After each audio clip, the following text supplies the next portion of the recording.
Welcome, welcome everyone. It's so nice to see you all here. We've got so many states represented, different countries represented.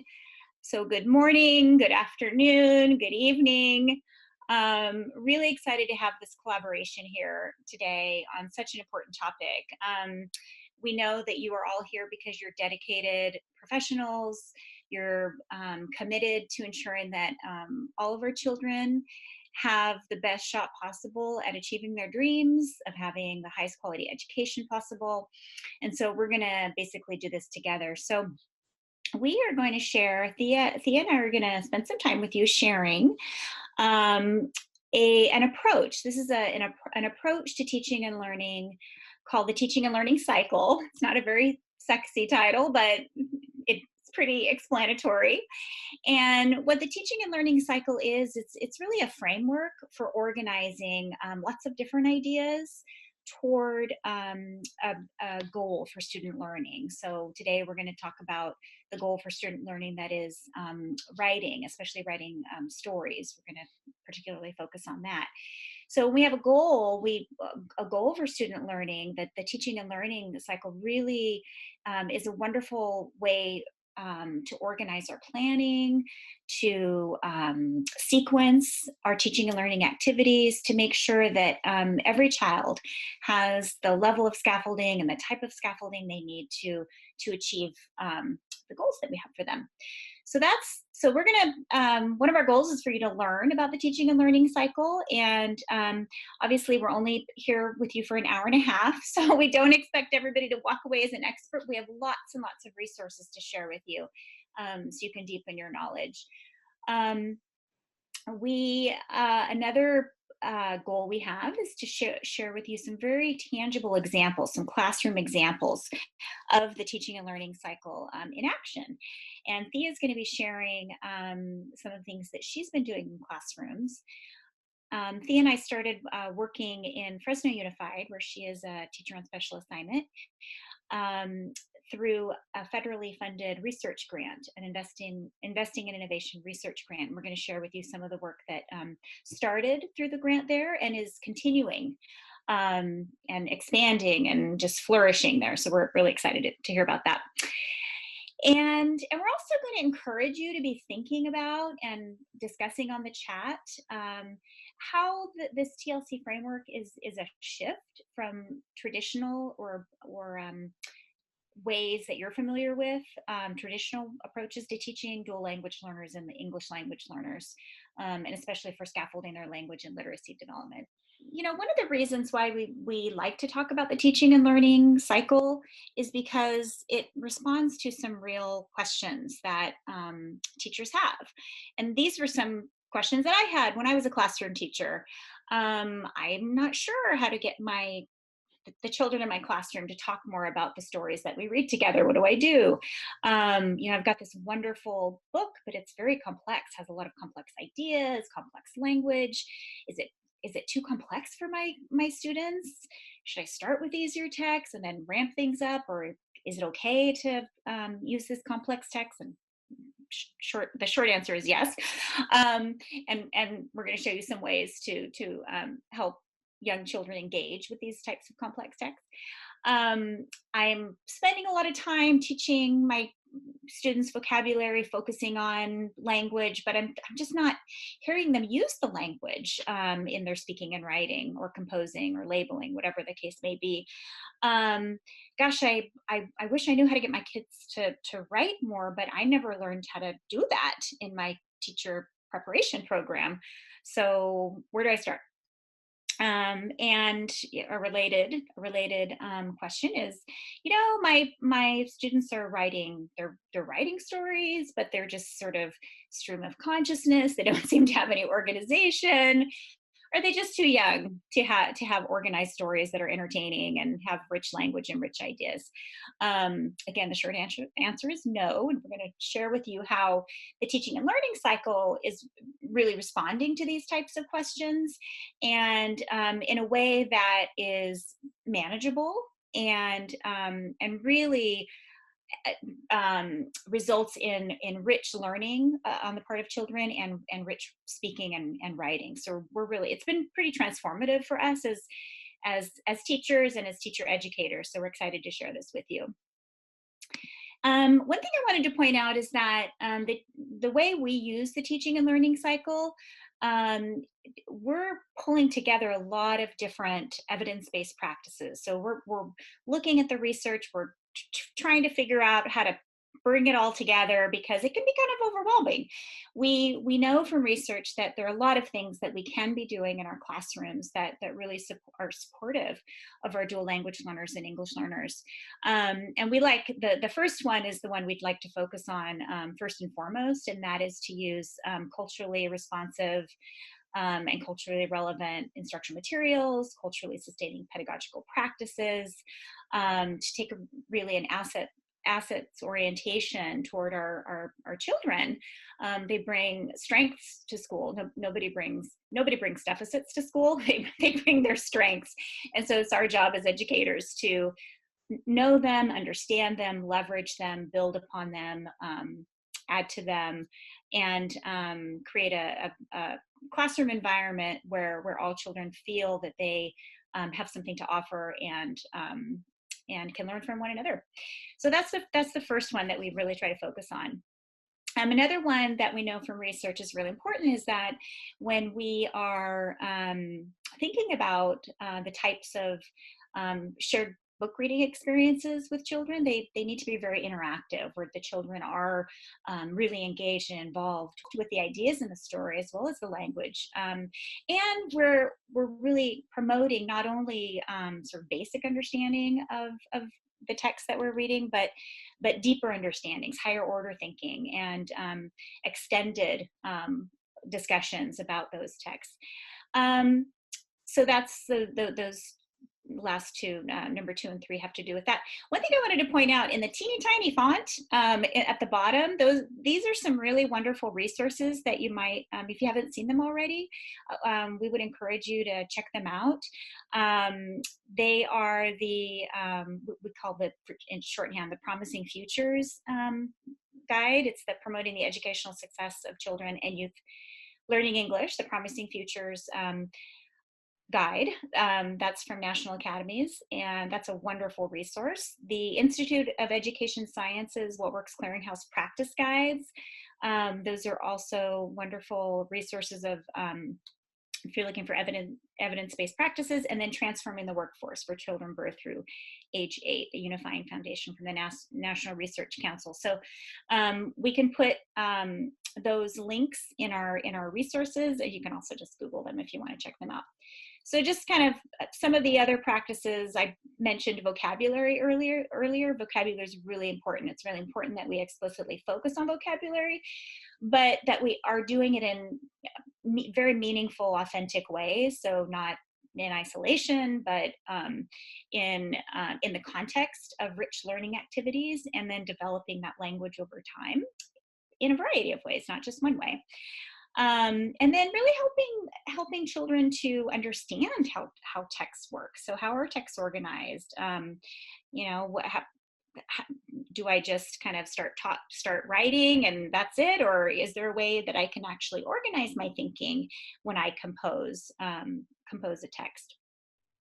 And then also the importance of just doing a lot of writing. So we encourage writing, composing, work, labeling, lots and lots of that throughout the day, so that children can gain confidence and also competencies in composing and writing. So these are just some of the research-based practices that we incorporate in the teaching and learning cycle. And then something that might be new for you is the teaching and learning cycle is really grounded in a theory of language called systemic functional linguistics. I'm not going to talk too much about it. It's pretty, it's complex theory, but the exciting thing about it is that it moves away from thinking about language as a set of rules. Language is not a set of rules, toward really thinking about language as a resource for making meaning, and thinking about language as just a range of options that we can choose from to make meaning with others. So what we have found in our work as teachers and in our work with teachers is that when students are more aware of how language works to make meaning, then they're in a much more empowered and informed position when they are using language in speaking, writing, listening, reading, etc. And you know, by the sort of the flip side of that coin is when teachers have a deeper understanding about how language works, it's very empowering because then we as teachers can talk more effectively with our students about how language is working. So I've also put some resources at the bottom of that slide in case you want to check this out. And we have a few book recommendations. These are some of our favorite books that we like to read ourselves to deepen our own knowledge. We also read them with teachers we work with in book studies. We think these thinkers are goddesses: Pauline Gibbons, Beverly Jones, Beverly Deribianca, Pauline Jones, and Frances Christie. And there are many, many other wonderful thinkers out there, and I'll share some additional resources with you in just a moment. Some of the things that we're not going to be talking about today, just because we only have an hour and a half together, is we're not really going to be talking about teaching foundational reading skills like developing phonological awareness, developing phonics and word reading skills. This is a necessary thing to do and really critical, but what we're talking about is working with complex text and sort of higher order thinking, language and literacy skills, sort of broader language and literacy. So just so hopefully nobody was expecting to learn about that today. Another thing that we're not going to be able to delve deeply into, although we'll touch on it a little bit, is the really the essential action of partnering with parents and families. We can't do this work alone in isolation, nor should we, because that would be silly. And then finally, promoting multilingualism. Our dual language learners and our English learners bring wonderful linguistic resources and cultural resources to the classroom that need to be sustained and expanded. And we know from a lot of lines of research, different types of research, that multilingualism is a good thing. So we want to encourage that. We're not going to focus extensively on that today because we're going to be talking about reading books in English today, but we have some favorite titles that we'll share with you in a little bit. And then because we know that some of you may have to drop off early, we know you have lives, and some of you are on the East Coast and you may be needing to, you know, sit down for dinner or go to bed. We wanted to direct you to a bunch of resources if you want to learn more. And there's a URL there at the Leading with Learning website where you can find blog posts and concept papers. And there's even a chapter that Thea and I recently published with a colleague, Danielle Garignani. There's an article from Educational Leadership that Kim, Thea, and I wrote. So please feel free to explore that website and learn more. All right, so now that I've done all that setup, I'm going to now talk sort of in broad terms about what the teaching and learning cycle is, and then when Thea comes on a little bit, she is going to give you some really concrete examples. So if things are kind of murky because I'm talking sort of like up here, don't worry. Thea's going to come in and say, oh, this is actually what this looks like in practice. So, but I want to make sure that folks are aware of what the framework is, because then you can always go back to it. So this framework is not intended to be like the magic strategy or a prescriptive routine that you have to follow.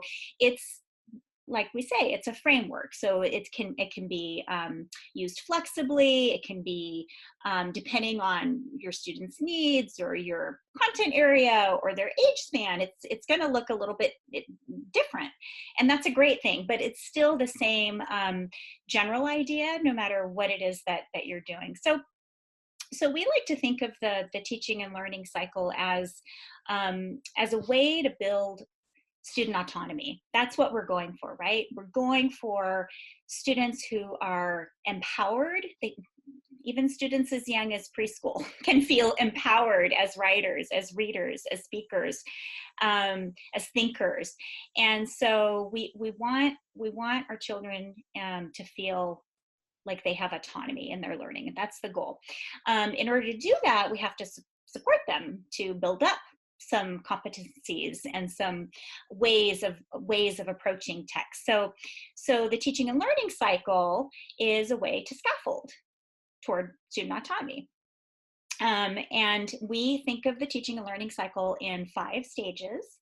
The first stage it's called building the field, and that simply means that it's building the field of knowledge. So we're focusing on deep learning, deep content knowledge. And that first step actually continues through all 5 stages. We're continuously learning about a certain topic as we are moving through the 5 stages of the teaching and learning cycle. So I'll just tell you a little, so you see these 5 stages. I'll tell you a non-example of the teaching and learning cycle. When I was a first grade teacher, we did lots of wonderful language-rich activities in our classroom. We read lots of books. We went on field trips. We went in the garden. We worked in the garden. We sang songs all day long. We just did lots of wonderful things.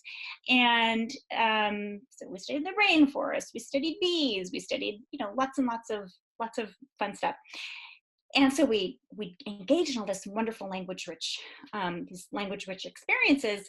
And then I would say, okay, now go write about it. go write a story or go write a science report. And some of the children, yeah, they got it. They did it. But a lot of the children, I hadn't provided enough scaffolding for them to be able to have confidence to produce the type of writing that I wanted, that I was expecting. I wasn't making it transparent what I was expecting. So the teaching and learning cycle is really sort of what I wish that I had 30 years ago. Gosh, I wish I could get those little first graders back from 30 years ago and reteach them, but can't do that. So the teaching and learning cycle, all that building the field, language-rich, content-rich stuff that I was just talking about is critical. And then we also are having conversations about how the language in the books that we're reading works, how the texts are organized, how, for example, dialogue is used in stories, what kind of vocabulary is used in stories. And so we're having lots and lots of really explicit conversations so that we're making the type of language in those texts explicit and transparent to students so that they know that they can also use that type of language in their writing and speaking. So that's step 2, that's the second stage. And the third stage is then we are co-constructing, we're crafting texts with students. So for example, if I am working toward having my children write a wonderful story, we're going to write a story together, right? But I'm not just scribing what they're saying, I'm actually facilitating their ability to use some of the new language and ideas that we've been learning about. Thea's going to show you an example of that in a video clip in just a minute. So really, stages 2 and 3, those are really that essential scaffolding that I didn't know about when I taught first grade, that I'm so excited about now, because we're really seeing amazing writing and speaking happening with our children. So then after you do that, then of course the children are ready and feeling confident to construct their own texts. And they're also able in stage 5 to think critically about their writing and provide feedback to one another. So those are the basic 5 steps. So really what the TLC is doing is it's pulling all of those things, those research-based practices that I talked about, together in a sort of a predictable cycle. And today we're going to be talking about a 5-day plan with storybooks that we like to use that is building children's comprehension skills, their discussion skills, their vocabulary knowledge, their understanding of grammar, their understanding of literary language, the language of stories, and their story writing abilities. And just in our 5-day plan, basically, and this, we put something, we put these words up here because I just want to pause for a second and say, I know that all of our teachers out there and people who work with teachers, a lot of what I've been talking about is already familiar to you. You're already doing so much of this in your classrooms or in your work with teachers. And so, and that's great. That's a great place to be. And all we're saying is this use in the teaching and learning cycle is just one way to kind of pull all those things together to kind of push it to the next level. So in that stage 1, just as a refresher or a recap, we're doing lots of dialogic reading with text-dependent questions and explicit attention to language. In stage 2, lots and lots of talking about the text. Stage 3, crafting the text with children. Stage 4, the children are crafting their own text. And stage 5, children are sharing the text with peers. And here is just another representation of that 5-day week at a glance. And this way of showing the 5-day plan also kind of draws out what we're doing in the multiple readings of the text. We're reading the same text multiple times. It's repeated interactive read alouds. And each time we're discussing increasingly complex questions. So in the first read, we just want to make sure that children are getting a basic sense of the characters, the setting, making predictions, all those great things that we're all already doing. On day 2, once they have a basic understanding, we're going to read the text again. And this time, the students are going to start getting a little bit below the surface and start thinking about some of the inferential comprehension questions. And on day 3, that's when they start getting into, what are the kind of the bigger themes of this story? What do you think the author's trying to tell us here? And then day 4, by then, the children are really ready to start jointly constructing the story with the teacher and started writing their own versions, or sometimes they will write their own version, but maybe change the ending or change the characters, but kind of through the scaffolding in the first 4 days, they're really kind of set up to write a strong story. The other thing I just wanted to mention is that in addition to these repeated interactive read aloud experiences, we're also focusing on explicit vocabulary instruction at a different time, in addition to drawing attention to the words in the book while reading. So that was a lot. So a lot of teachers say, well, where do I start? Don't try to do it all at once. What we say is just try one of, if you're already doing some of these ideas, you could either try strengthening your practice in that area, or you could try doing one of the new things that we're talking about. You could try maybe exploring the language of the text type a little bit, or jointly constructing a text. But I would say don't try to do it all. Just try layering in one thing and feel confident about that. And of course, we want to start with a learning target. So I mentioned earlier, in the teacher's head, I want my students to write really entertaining, wonderful stories that are using the language that we've been talking about. And in the child's learning target version, it might be, we're going to write the story in order, we're going to use some key ideas and words from the story, and we'll show what we know about the big lessons in the story.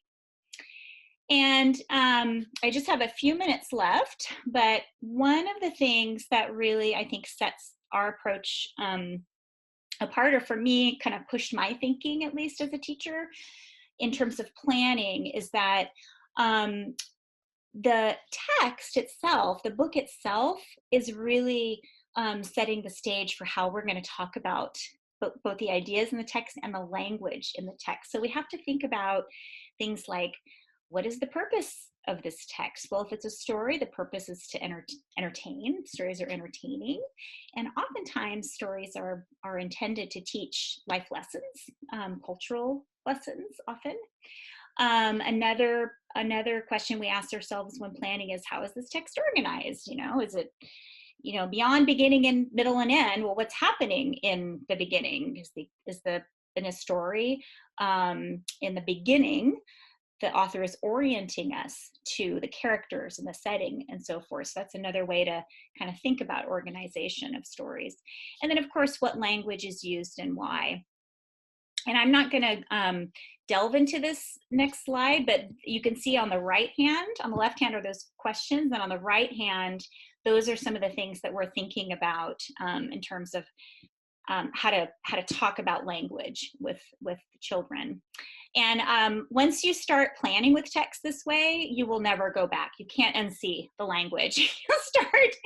You'll just start seeing things in language you never thought you'd see before, and it'll just ruin you forever. But it's a great thing because it helps you to talk about language with children in ways that are meaningful and authentic.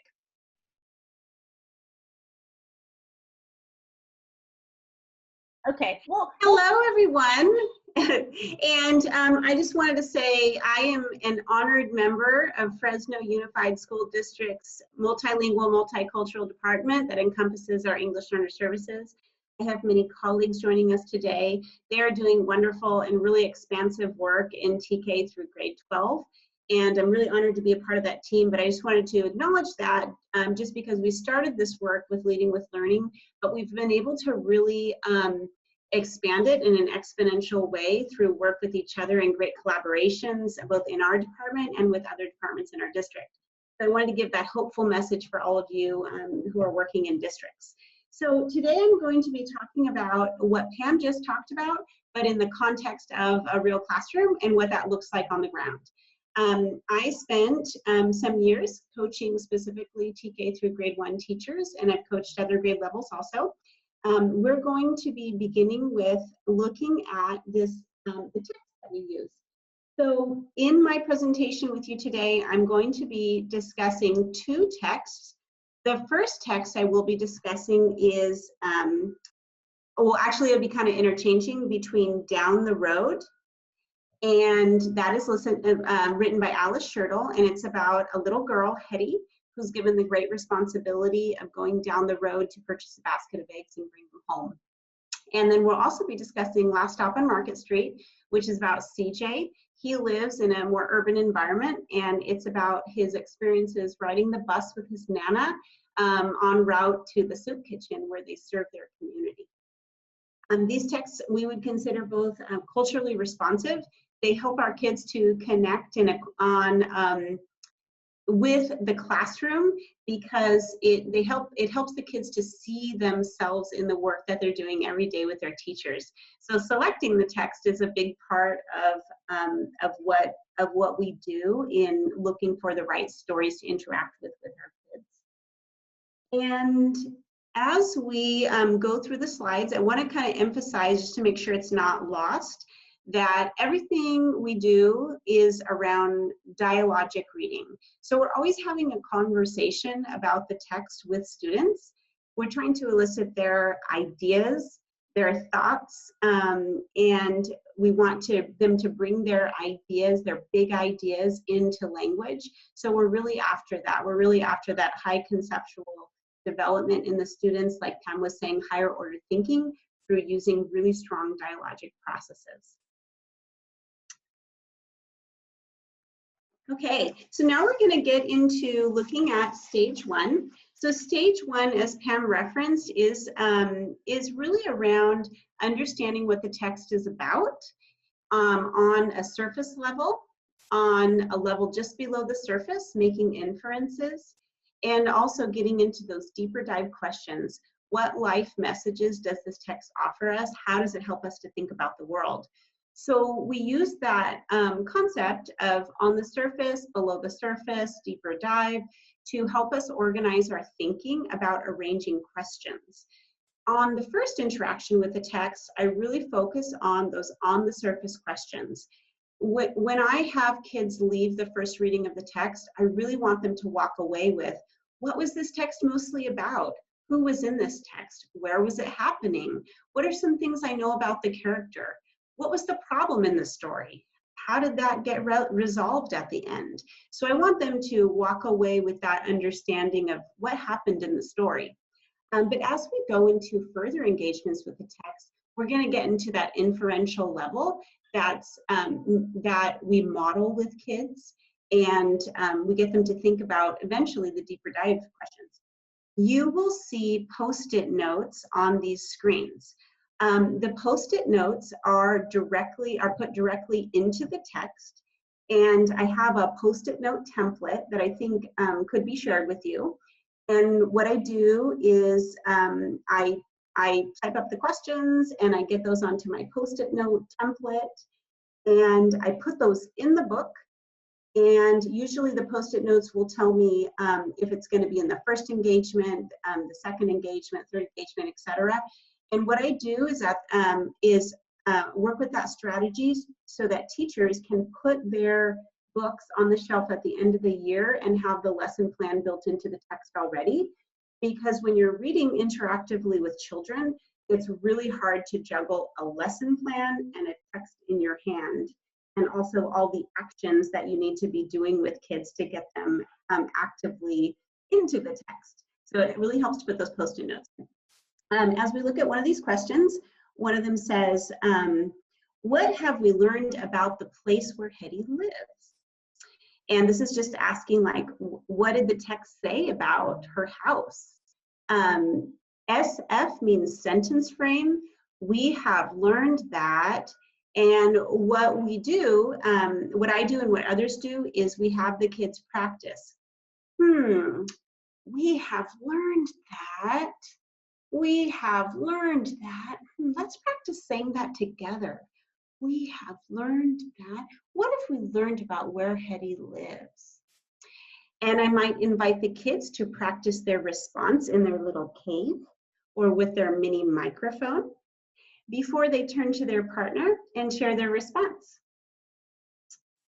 Okay, I think we can go to the next slide, Pam. Okay, in this slide, we see that the emphasis on vocabulary development. So vocabulary is developed throughout all of the engagements in the text.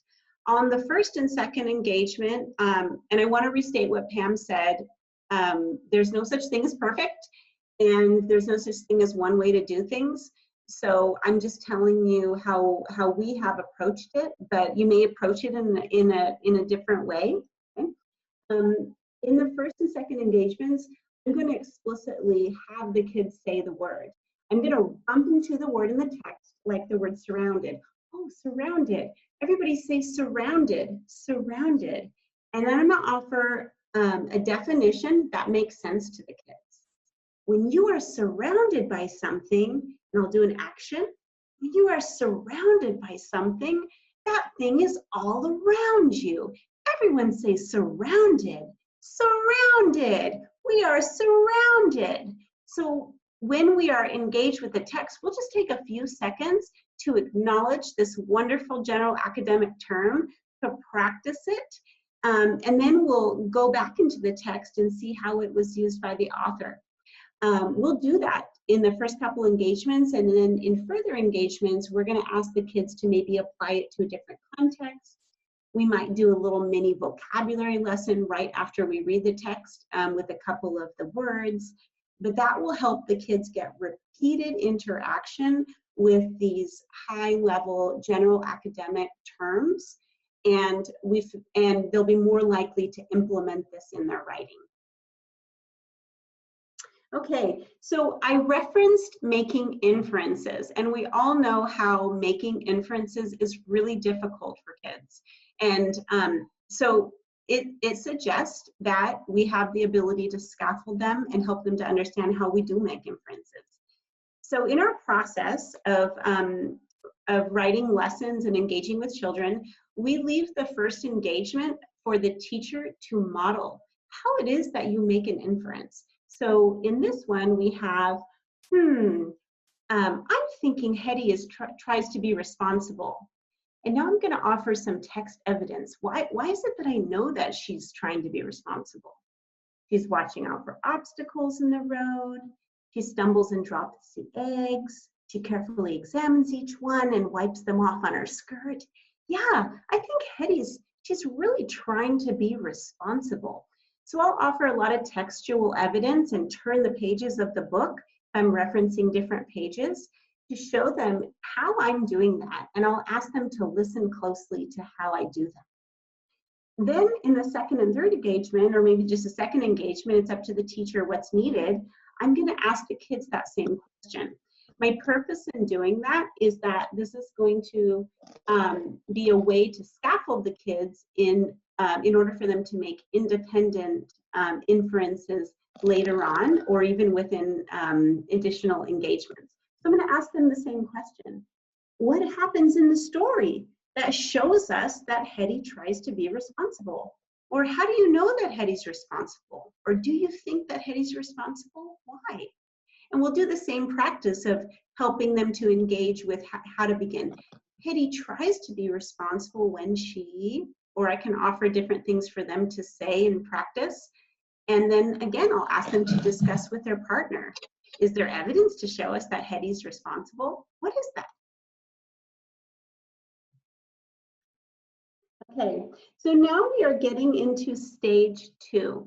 And I want to just point out that the Post-it notes for Last Stop on Market Street, one of the texts we're going to be looking at, is on the new Leading with Learning blog on story writing. So we'll add that to our resource list so you can access that the Post-it notes for one of our texts to see that as an example of how to do this. Okay, so in stage 2, we are really looking at how this text is organized and what's the language of the text? What's the purpose of this text? Pam talked earlier about how we apply the TLC to all types of text.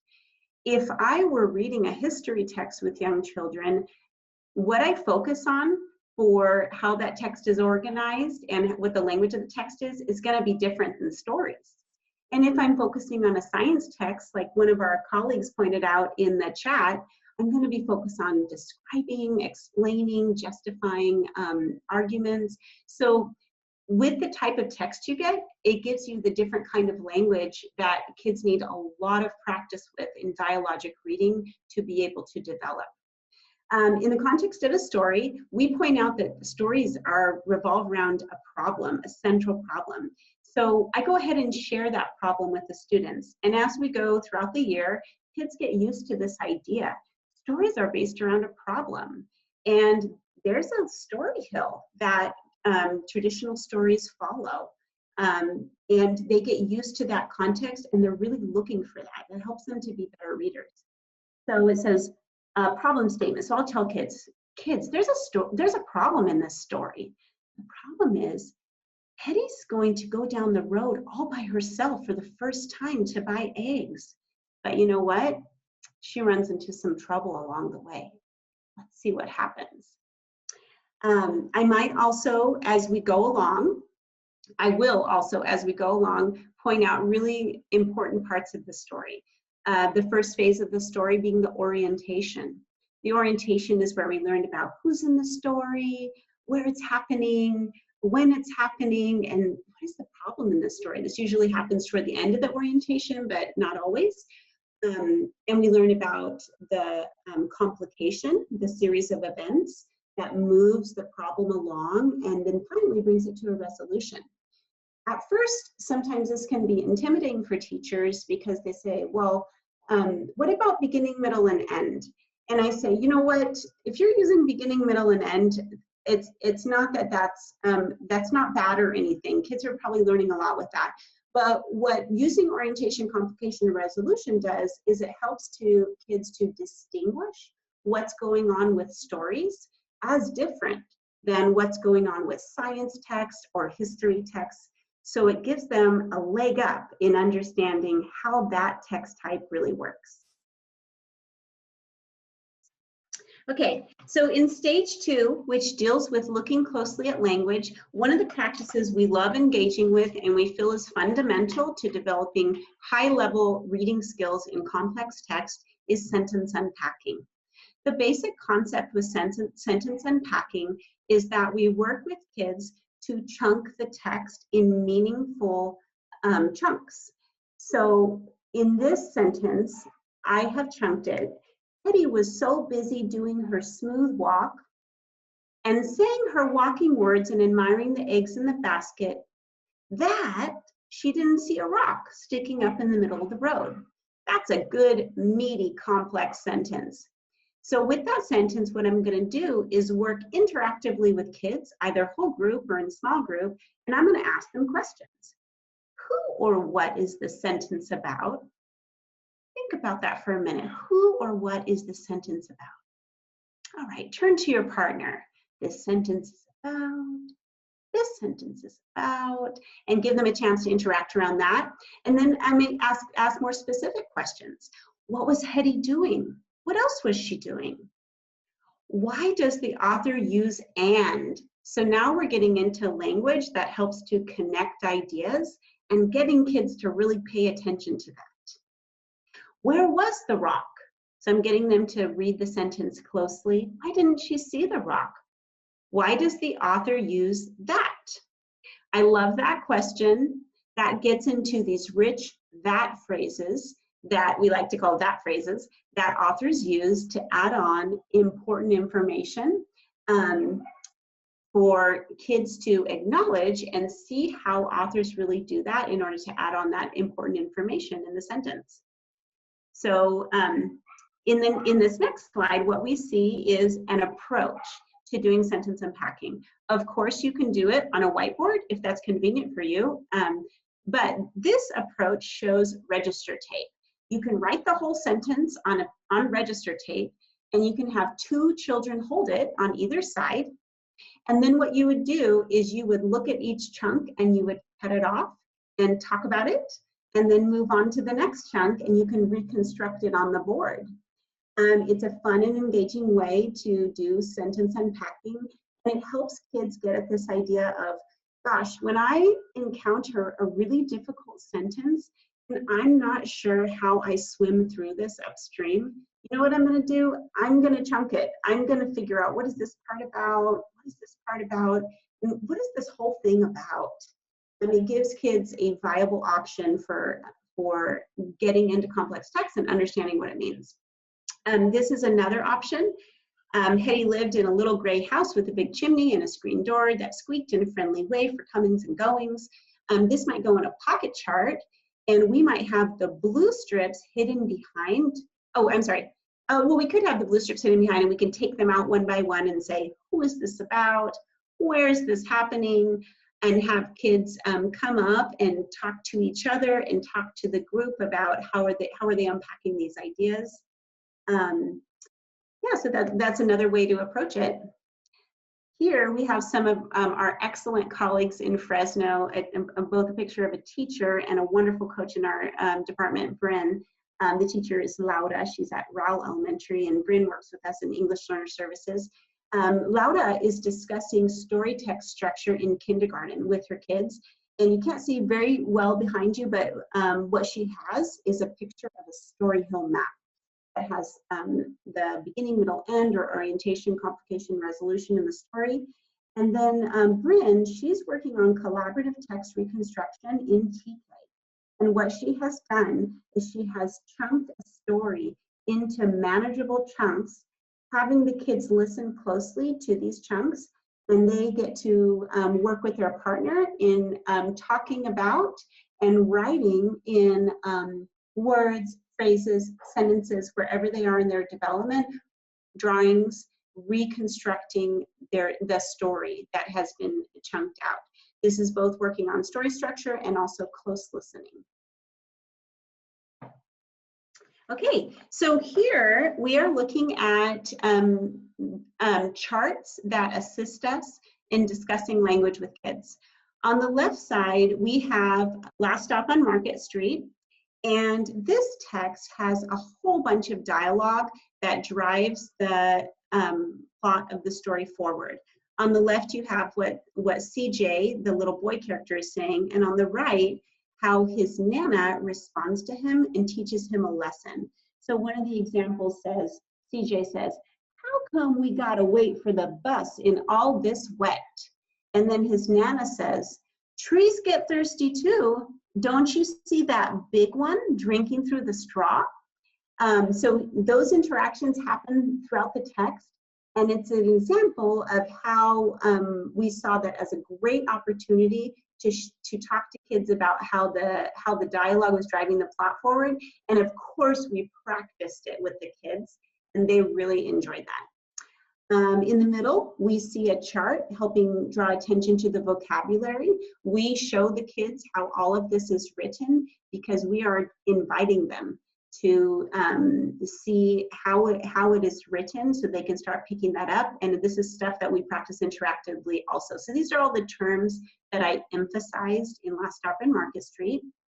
And on the right, we have a little bit of notes on the complication. In this portion of the reading, kids were retelling the plot of the story, the sequence of events, which we call the complication. They were retelling that with each other and sharing ideas with me, and I was charting out their notes. Okay, and then what happened? Oh, and then what happened?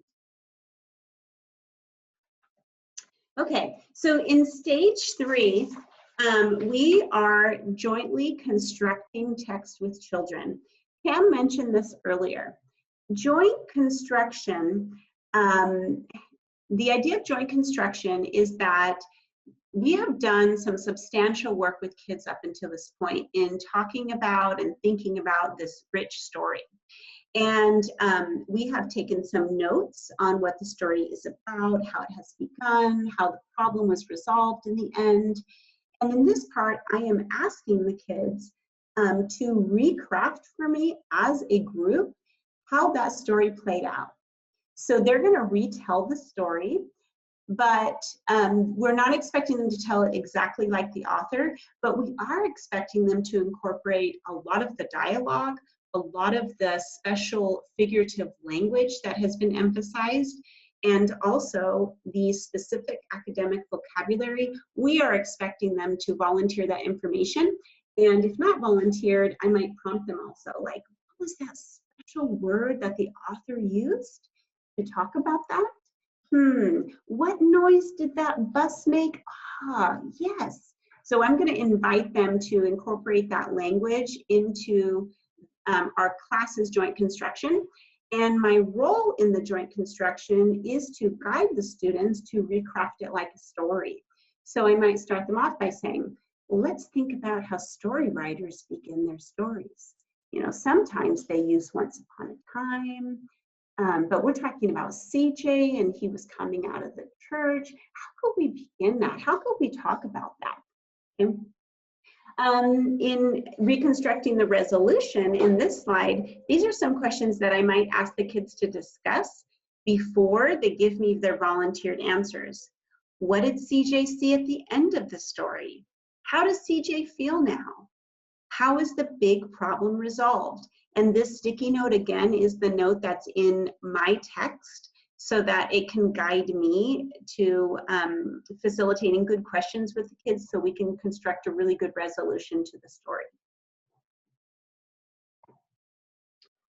Okay, so in this portion, we have a short video. It's a compilation of many hours of well, at least a few hours of interaction with students, but it shows a little bit of the process.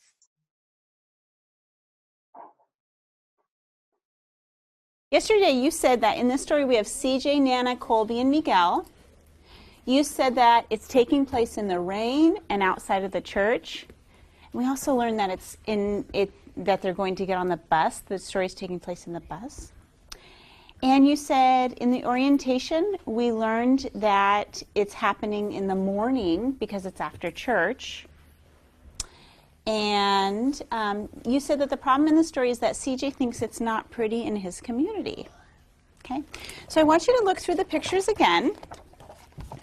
So every time, take time to look through the pictures.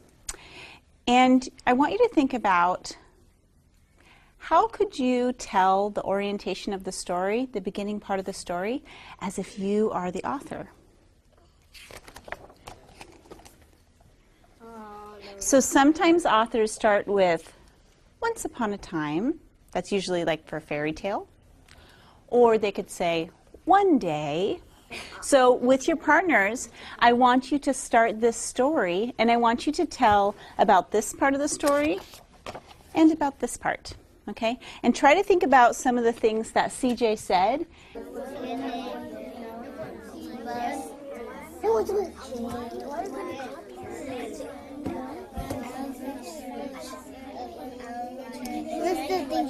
Oh, you're still thinking? Okay. If you want to, you can use one day or there once was, and you can think about what was happening here.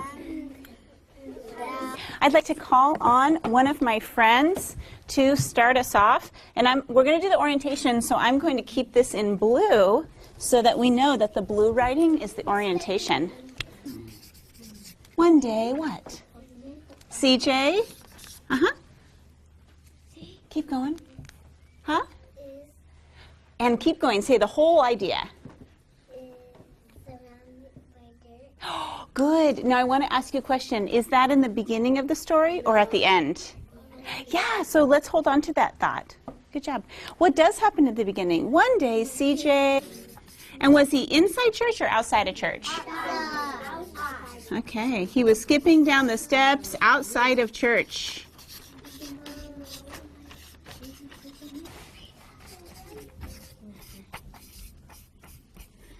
And let me read what the author says. The author says, the outside air smelled like freedom. So we could say he did feel free. He felt free. And I know you really want to use that word freedom. So how could we talk about what felt like freedom? The air. The air. Okay. And everyone say freedom! Freedom! Because when he was coming outside of church, he felt like, oh, I can do whatever I want. Now I'm free. I feel freedom. Okay, what did you want to add on to that? Uh-huh.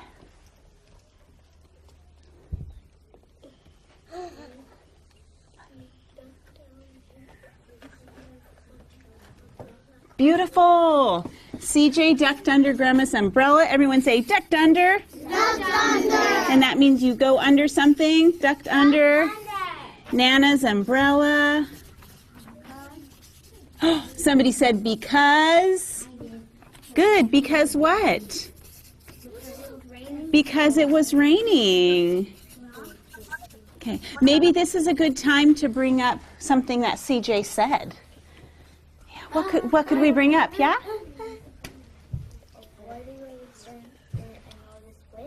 Yeah, good job. How come we got to wait for the bus and all this wet? So should we say CJ said, CJ whispered, CJ grumbled, CJ...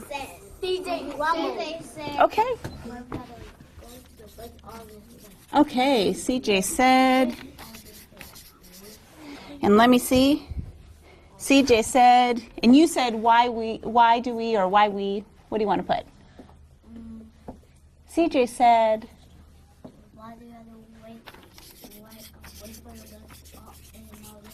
Okay, why do we have to wait for the bus and all this wet? What's the first thing that you are going to write to get your story started? Okay, turn to your partner and tell them how you're going to start. What's the first thing you're going to write?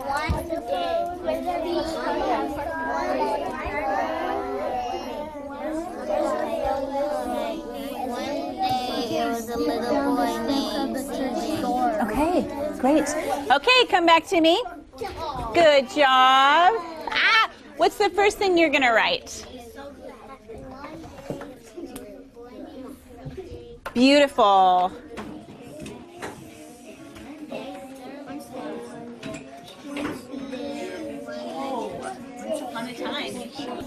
What are you looking for?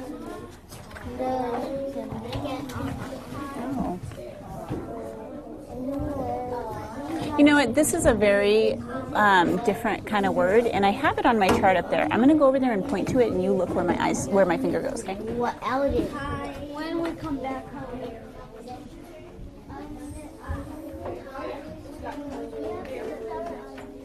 You see it? It's a very different kind of word. Once upon a time, CJ, you want to think about what CJ did? Skipping down the... And then you can add on this part. What happened here? That's beautiful. I see you have this part. Can you add on what happened next? Maybe you could add on those special words that we did. What were they doing here? How do you spell umbrella? I love it. Add it to your story.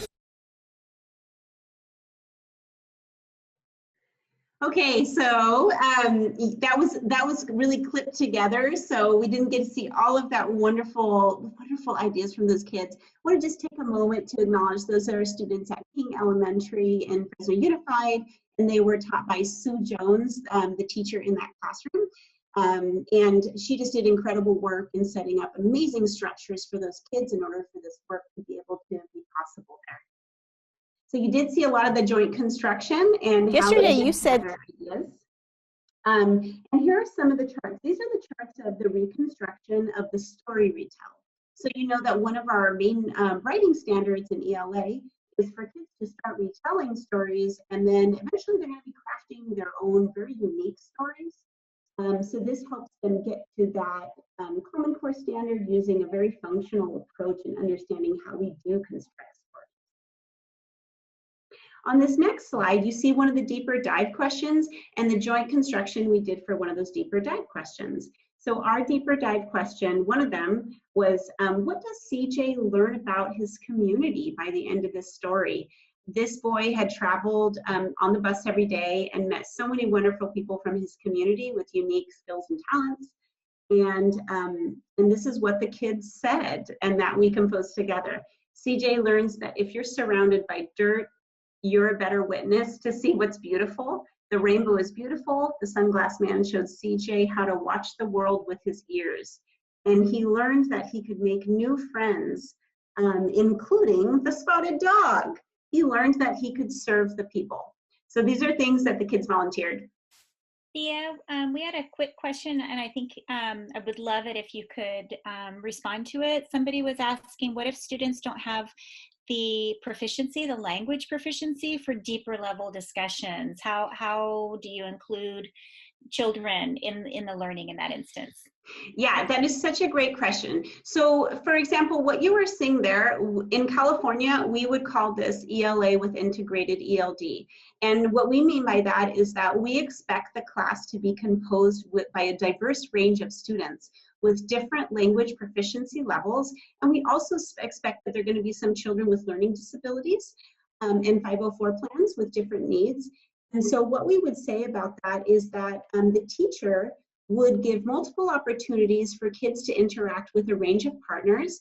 And we expect there to be a wide variation in what the students express.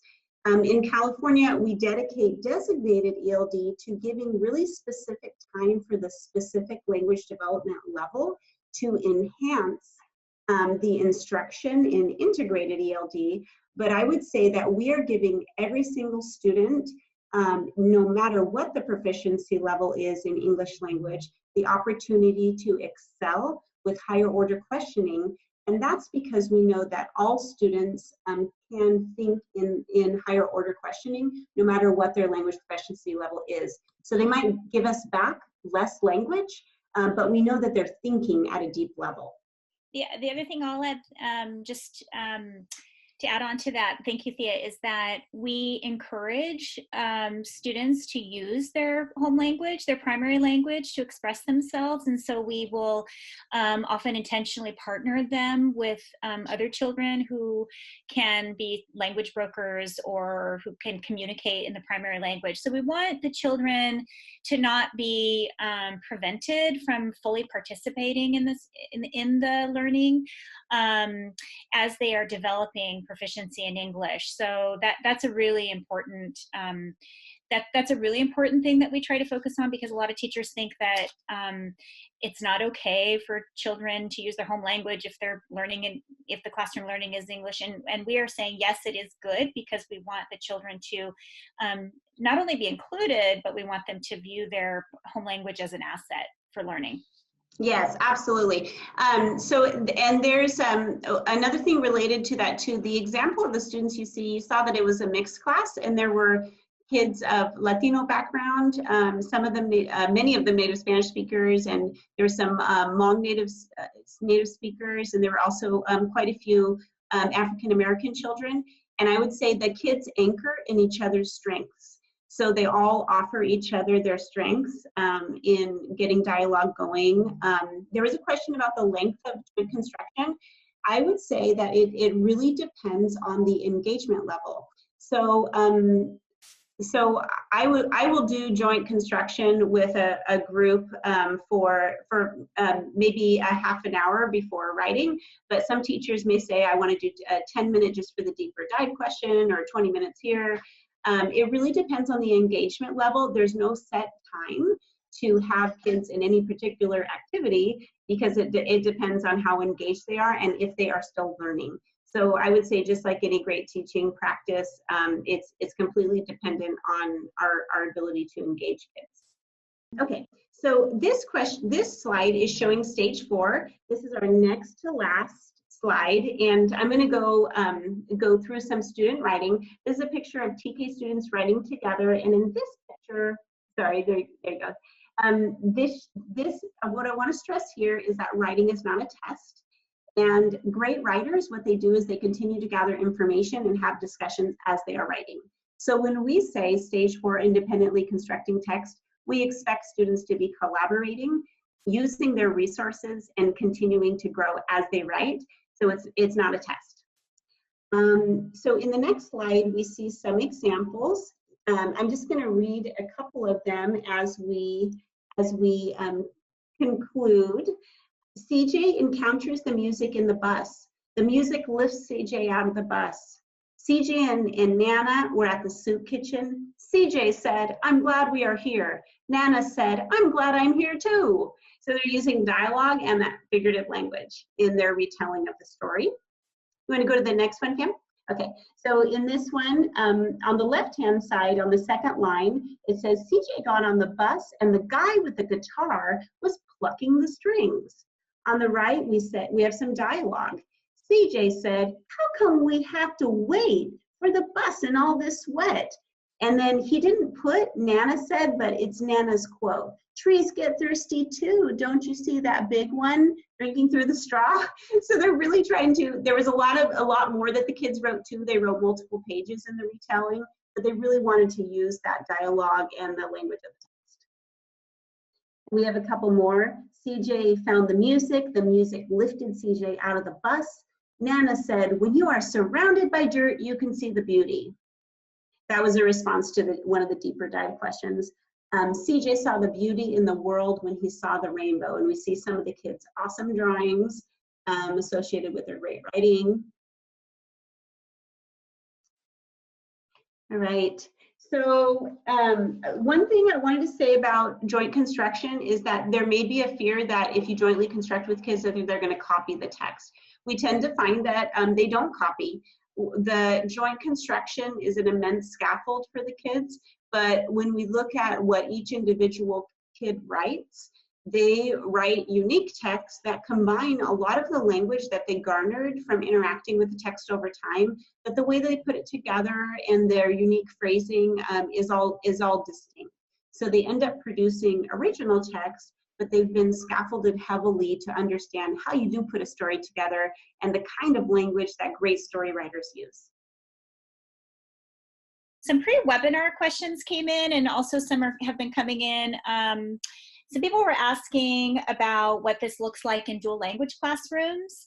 I'll share the slide again that has the URL to our Leading with Learning website, but the book chapter that I referenced earlier, the one that Thea, Danielle, and Garyani and I did, is actually about scaffolding science writing in a dual language kindergarten classrooms, Spanish English kindergarten classrooms. So that chapter, if you're not in a dual language classroom, you can still get lots of insights. It's about the TLC, but if you have a dual language classroom, you can definitely see some very specific examples.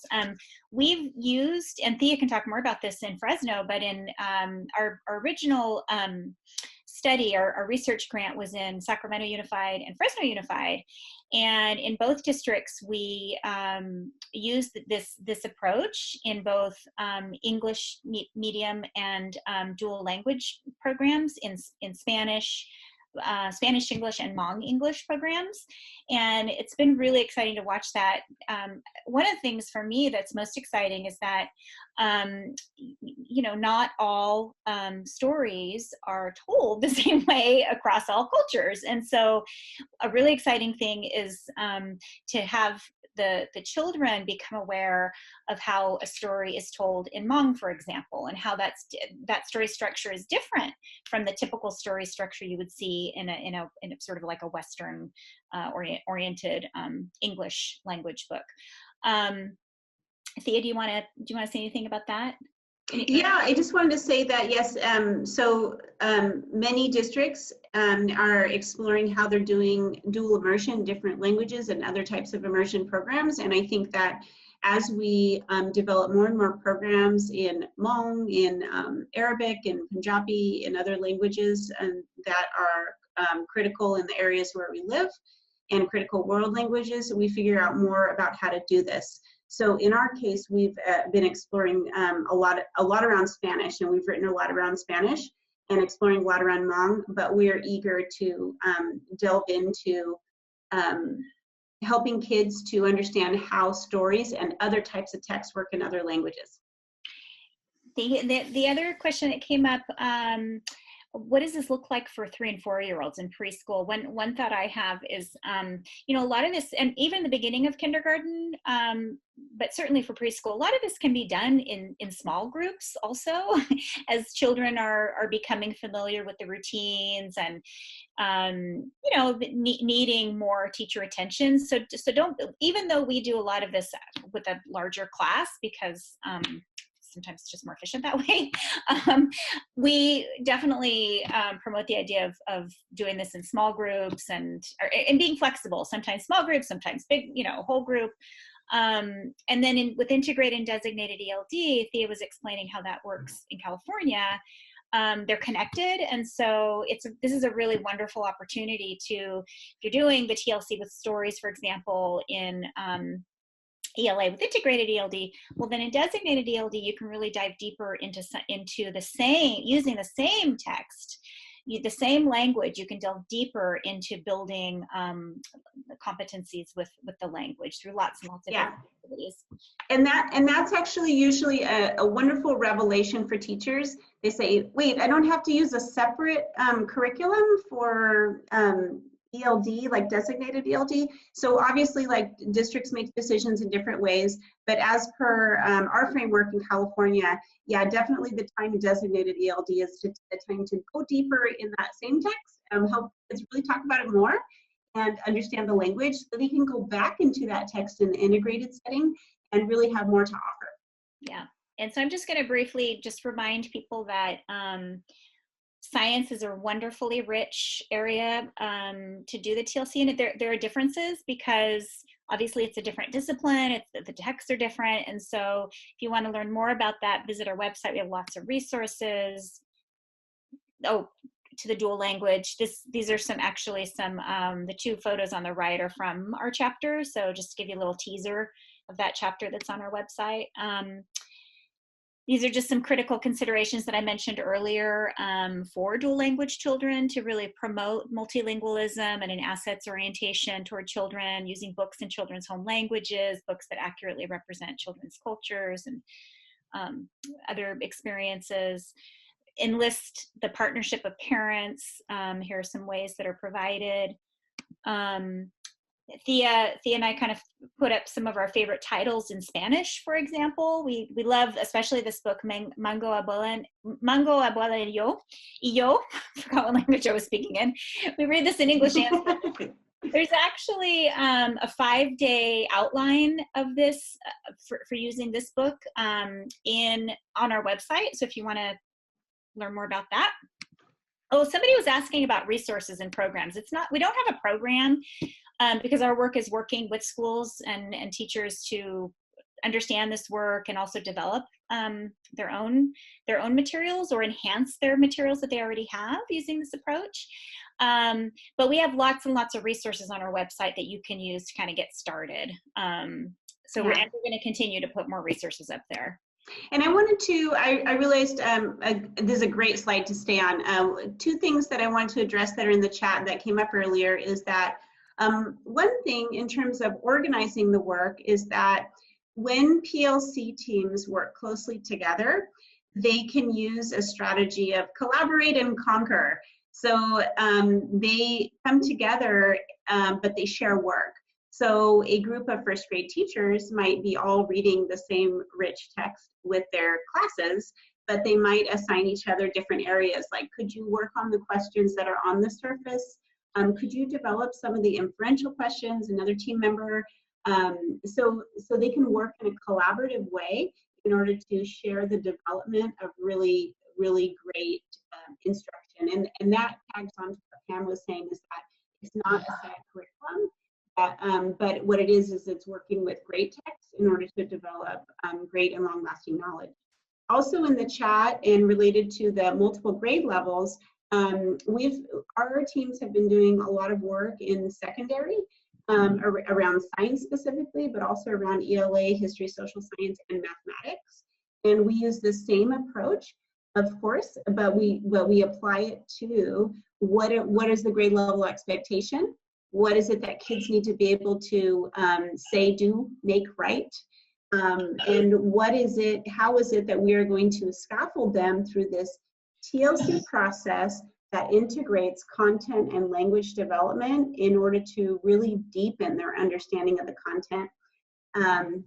So we apply to all grade levels and all content areas, but in unique ways that are appropriate for those grade levels and content areas. Mm-hmm. And just to recap, I'll just kind of recap the main points here, and you can use this as a cheat sheet for the questions. Again, planning is key. It's impossible to do this depth of work without planning. But again, we advise you that you start small. Don't try to do it all at once. Give yourself a break. Teaching's hard enough. But when planning, just remember we're starting with the end in mind. What is it that I want my students to do at the end of this lesson, at the end of this week, at the end of this 3-week unit? That's what we're going toward. We're doing backward mapping, using the TLC as an organizer. We're leveraging the power of these beautiful texts that we're using. So the texts really have to carry a lot. They have to be really quality texts. And we're really cultivating writing through a lot of dialogue, a lot of focus on, when we say oral language, we're also talking about these discussions about the content and about the language. It's dialogic teaching. And we're guiding children, but we're following them too. So as you saw in the joint construction phase, we know where we're going, but it's not a prescriptive plan. We're letting children also take us into places we may not even expect to go. Children have insights we don't even know about because they're super smart little beings.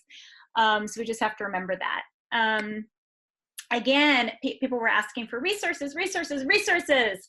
Please visit our website and get them. We're continuously putting them up. I just wrote 2 new blog posts yesterday in anticipation of this webinar, and we put up a lot of our new resources. We just all of us want to say thank you for being here. We know that we are all stronger when we are doing this work together and thinking about the children first and foremost. And they're just wonderful, precious little beings that we want to have every opportunity in life. And let's do this together. Thank you.